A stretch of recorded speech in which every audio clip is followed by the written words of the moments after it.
Hi and welcome back. Mitzvah number 42. It is a positive commandment to have a reverent fear. Awe would probably be a better translation, a reverent awe of one's father and mother. I'm going to translate everything as awe.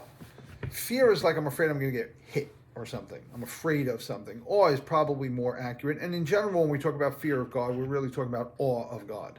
Not worried that God's going to whack us. We're worried that God is so awesome. Oh my God, I don't want to disappoint God. I'm afraid to disappoint God. That's the fear we're talking about. Anyway, let's go inside. Mitzvah number 42. Look inside, please. It is a positive commandment to have a reverent fear of one's father and mother. As Scripture states, you shall fear or hold in awe every man, his mother, and his father. Now, what is the reverent awe meant here? One is not to stand or sit in his father, parent's place. He is not to contradict his words or express a deciding opinion about his words, nor is he to call him by his name, either during his lifetime or after his death, but is only to say, my father, my master. The father and mother are both equal in importance, entitled to honor, and reverent fear, awe. And Scripture equated in importance the honor and reverent fear due to them with the honor and fear due to the blessed God. If someone transgresses this and is disparaging about reverent fear for them, he disobeys the positive commandment unless he acts by their knowledge. For if a father is willing to forgo his honor, parent is willing to forgo their honor, it may be overlooked. It applies everywhere, every time for both man and woman. Okay, we've got some practicalities here that are very, very interesting, so let's take a look. Okay, so first of all, not to contradict a parent's words. Okay, that doesn't mean you can't disagree with your parents. It doesn't mean you have to listen necessarily to everything your parents tell you.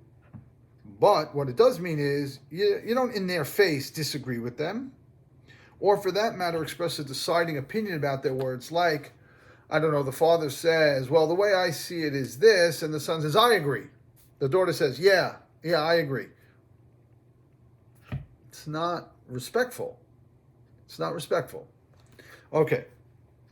Calling one's parent by their name, a madness which appeared sometime in the late 20th century, is a no-no. We do not call our parents by their first name in life or in death.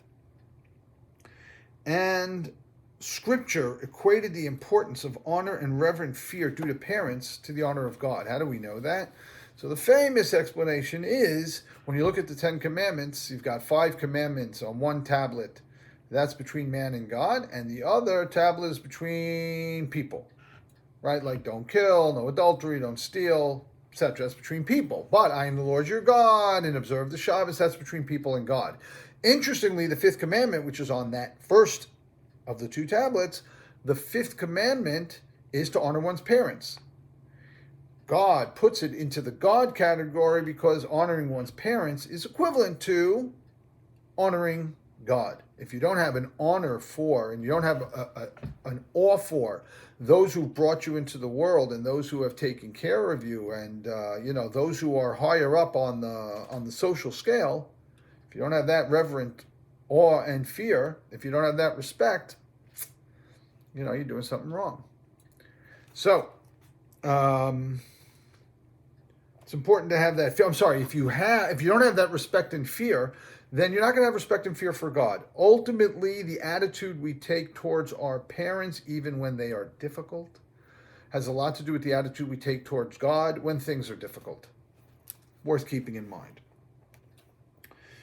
Okay, if a father's willing to forego his honor, it may be overlooked. Parents are allowed to say, it's okay. Parents are allowed to say to the kids, it's okay to call me by your first name. What are you doing? But okay, that's different people have a different view. I happen not to view it that way, but God bless if you're one of those parents, or your parents were one of those parents. That's fine. Okay, next time we will look at a positive commandment for men to marry and have children. And we'll see why it is that women do not have this commandment. Have a good day. Bye-bye.